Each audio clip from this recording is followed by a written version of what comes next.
અત્યારે તો organ transplant થાય બધાય, તો એ બધા કંટ્રોલ તો બ્રેન દ્વારા થાય, બરાબર. તો ઘણીવાર હાર્ટ ટ્રાન્સપ્લાન્ટ, કિડની ટ્રાન્સપ્લાન્ટ તો આખું નવું નાખવાનું, તો પછી એવી વખતે પછી કંટ્રોલ કઈ રીતના કરે? તો શું થાય? નર્વ તો કટ થઈ ગઈ હોય ને, ટ્રાન્સપ્લાન્ટ થાય હા, પણ એ રીતે નર્વ કટ થઈ ગયો પણ એ મિકેનિકલી જોઈન્ટ થાય, તો કેમ કે દે આર પેરિફેરલ નર્વ્સ અને અને જોઈન્ટ પાછા અહીંયા. હા તો એને હિલિંગ થતા તો વાર લાગે ને. હા જી. તો તો એ લોકો ઓર્ગન તો ઇન્સ્ટન્ટ ચાલુ થઈ જાય છે. યસ, એક વખત તમે હાર્ટ ટ્રાન્સપ્લાન્ટ કર્યું હોય તો એની બાજુની નર્વ્સો જે છે, એક મેઇનલી સર્ક્યુલેશનથી બ્રેન હાર્ટ ચાલતું હોય, એની જે નર્વ્સો જે હોય ઓટોમેટિકલી બ્રેનની એની અંદર જ નર્વ્સ આવે, હાર્ટની અંદર જ નર્વ્સ આવે છે, જે એનું પોતાનું રિધમ હોય છે. એ પોતે પોતાનું રિધમ ચલાવતું હોય અને પછી એ નર્વ્સનું કનેક્શન બ્રેન સાથે છે અલગ, પણ it's called a node, NODE. એ નોડ પોતે પોતાનું રિધમથી હાર્ટ ચલાવતું હોય અને એ નોડમાં ઇરેગ્યુલરિટી થવાથી કોઈ વખત બ્રેનની સિગ્નલ આવે અને નોડની સિગ્નલ અલગ હોય, તો એનાથી રિધમમાં, હાર્ટ રિધમમાં ડિસ્ટર્બન્સ થાય. એવી તમે સમજો, it's called arrhythmia. That's called arrhythmia. So હાર્ટની પોતાની અંદરની સિસ્ટમ છે જે પોતાની જાતે ચલાવતું હોય, એનું પોતાનું મસ્ક્યુલારિટી હોય જે પોતે જ ચાલતી હોય, સો લોંગ એઝ બ્લડ સર્ક્યુલેશન ચાલુ હોય. સર થોડું બ્રેઇન હેમરેજ વિશે આપણે કહીએ છીએ, હા, તો એના વિશે. બ્રેઇન હેમરેજ બે ટાઈપના હોય છે. એક તો આપણે કહીએ પ્રાઇમરી બ્રેન હેમરેજ અને એક કહીએ આપણે સેકન્ડરી બ્રેન હેમરેજ. બ્રેન હેમરેજમાં જે બ્લડ પ્રેશરના પેશન્ટ્સ હોય, હાઈ બ્લડ પ્રેશરના પેશન્ટ્સ હોય, એની લોહીની રગો જે હોય એ કડક થઈ ગઈ હોય, જાડી થઈ ગઈ હોય અને ખરાબ થઈ ગઈ હોય, એમાં અમુક જગાઓની પર ડિફેક્ટ્સ આવી ગઈ હોય, તો એ અને ઘણા મોટે ભાગે આ લોકોમાં કોલેસ્ટ્રોલનો પ્રોબ્લેમ હોય, એટલે ઘણી વખતે આ લોકો ઓલરેડી એસ્પિરિન અને બ્લડ થિનર્સ લેતા હોય, બ્લડને પતલું કરવા માટેની દવા લેતા હોય અને બ્લડનું પતલી કરી લેવામાં, અને પછી હાઈ બ્લડ પ્રેશર હોય અને બ્લડ પ્રેશરની કારણથી લોહીની રગો બધી ખરાબ થઈ ગઈ હોય અને બ્લડ થિન થઈ ગયું હોય તો ફૂટી જાય. ફૂટી જાય જો બ્લડ થિનર્સ કદાચ નહીં લેતા હોતે તો એ ફૂટવાનો ચાન્સ કદાચ ઓછો રહેતે, પણ બ્લડ થિનર્સ લેવાથી એ ચાન્સ વધારે થઈ જાય અને જે બ્લીડિંગ થાય એ બ્લીડિંગ જે સામાન્ય માણસમાં બહુ ઓછું હોય એ આવા માણસમાં બહુ વધારે પડતું થઈ જાય પ્રમાણમાં. અને ડિપેન્ડિંગ કે બ્રેન હેમરેજ ક્યાં થયું છે એ પ્રમાણે પેશન્ટને એ ટાઈપની બીમારી થાય. મુખ્ય ભાગે એ બ્રેન હેમરેજ બ્રેનના સેન્ટરમાં થાય છે અને એ બ્રેનના સેન્ટરમાંથી હાથ પગનો એરિયા જતો હોય, પાસ થતો હોય, એટલે એના કારણથી આદમીને લખવો થઈ જાય. લેફ્ટ સાઈડમાં હોય તમને ખબર છે કે લેફ્ટ સાઈડમાં લેંગ્વેજ અને સ્પીચ એરિયા હોય, રાઈટ સાઈડમાં એ નથી. સો લેફ્ટ સાઈડમાં જો હેમરેજ થાય તો લખવો બી રાઈટ સાઈડમાં આવે, ઓપોઝિટ સાઈડમાં, અને સ્પીચ પણ જાય.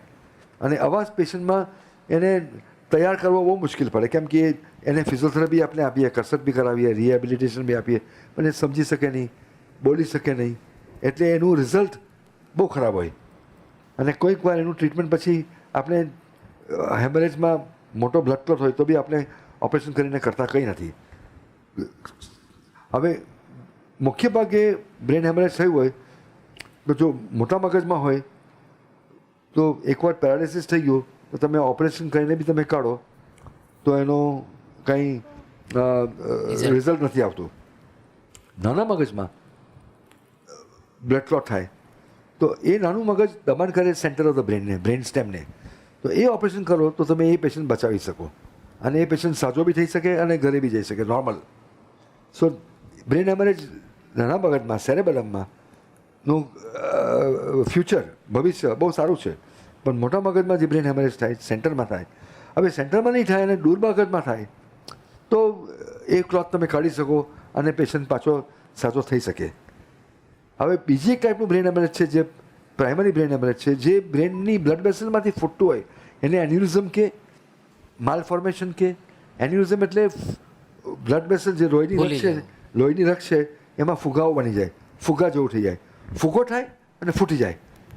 તો એ ફુગ્ગો આપણે ટેમ્પરરી તો સીલ થઈ જાય પણ ફરી વાર પાછો ફૂટે અને ફરી વાર પૂછે, એટલે જ્યારે ફર્સ્ટ ટાઈમ ફૂટે તો 30% પેશન્ટ તો ત્યાં જ ખતમ થઈ જાય અને ખાલી 70% પેશન્ટ હોસ્પિટલ પહોંચે. હોસ્પિટલ પહોંચે પછી 3 દિવસની અંદર એવરેજલી સ્ટેટિસ્ટિકલી બીજા 50% પેશન્ટોને ફરીવાર ફૂટે, જો ટ્રીટમેન્ટ તરત નહીં કરી હોય તો. હવે ટ્રીટમેન્ટ શું હોય, જ્યાંથી ફૂટ્યું હોય એ પોઈન્ટને આપણે પકડી કાઢવાની અને એની પર ક્લિપ મૂકી દેવાની, જ્યાં એની અંદર કોઇલ નાખીને, આજે આપણે કેથેટર મૂકી ને જે એન્જિયોગ્રાફીની કેથેટર આવે છે એ એન્જિયોગ્રાફીની કેથેટર અંદર મૂકી ને એમાં બલૂન કે કોઇલ નાખી ને એને બ્લોક કરી નાખો તો એ પોઈન્ટ હેમરેજની પોઈન્ટ સીલ થઈ જાય ને પાછી ફૂટે નહીં. પણ એના કરતાં બેટર ક્લિપ. જો ક્લિપ કરો, પણ ક્લિપ માટે ઓપરેશન કરવું પડે ઓપન. ક્લિપ કરો એટલે એ પોઈન્ટ પરમનન્ટલી દબાઈ જ ગઈ. તમે કોઇલ કરો તો એ કોઇલ થોડોક વખત પછી લૂઝ થઈ શકે, પાછી ઢીલી થઈ શકે, કદાચ કોઈ વખત કોઇલ એ એન્યુરિઝમમાંથી બહાર નીકળી આવે અને બહાર ફૂટી જાય અને પાછું બ્રેન હેમરેજ થઈ શકે. સો કોઇલિંગ જો કે સેફર છે, ટેમ્પરરી પેશન્ટને ઓપરેશન કરવાની જરૂર નથી પડતી, patient can go home very quickly, પણ જલ્દી જઈ શકે ઘરે. પણ ક્લિપિંગ એક વખત તમે ક્લિપ મૂકી દીધી એટલે ઇટ્સ અ પરમનન્ટ ક્યોર. પણ સાહેબ, માઇન્ડની જે નળી હોય બ્રેનની નર્સ, હાજી એ તૂટી, હાજી અંદર બ્લડિંગ થયું, પછી આપણે એને માની લો કે બંધ કરી દીધી, તો એ નળી દ્વારા મગજના જે ભાગમાં બ્લડ પૂરું કરવાનું હતું એ તો થાય નહીં, તો એ ફંક્શન બગડે ને. નહીં, તો મેઇન નળીને નહીં કટ કરવાનું, ક્લિપ કરવાનું. એ મેઇન નળીમાંથી એ ફુગ્ગાની જેમ બહાર નીકળે.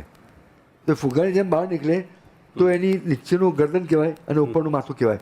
આમ ધારો કે આ એન્યુરિઝમ છે, આ મેઇન રગ છે, અહીંથી અહીંયા જતી હોય, અને આ એન્યુરિઝમ છે.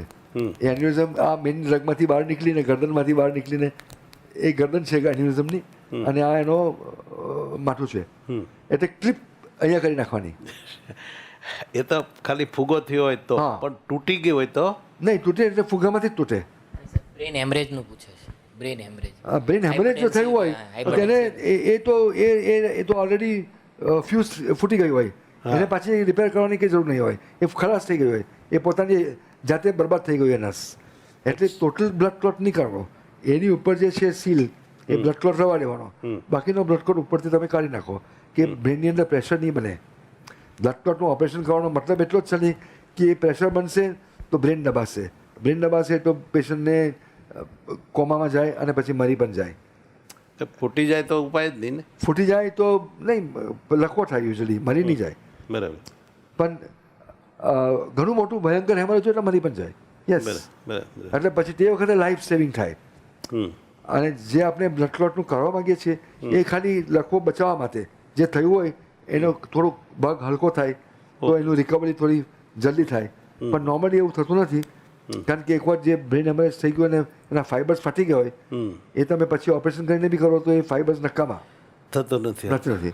પછી સેકન્ડરી એરિયા આવે, પ્રાઇમરી એરિયા ખરાબ થઈ ગયો હોય, સેકન્ડરી એરિયા આવીને થોડુંક કામ કરતું થઈ જાય, પણ હોવા જેવું નહીં, ઓરિજિનલ જેવું નહીં. એ તો બીપીની દવા લેવી જરૂરી છે ને. BP is very important. BP diabetes બંને કિલર.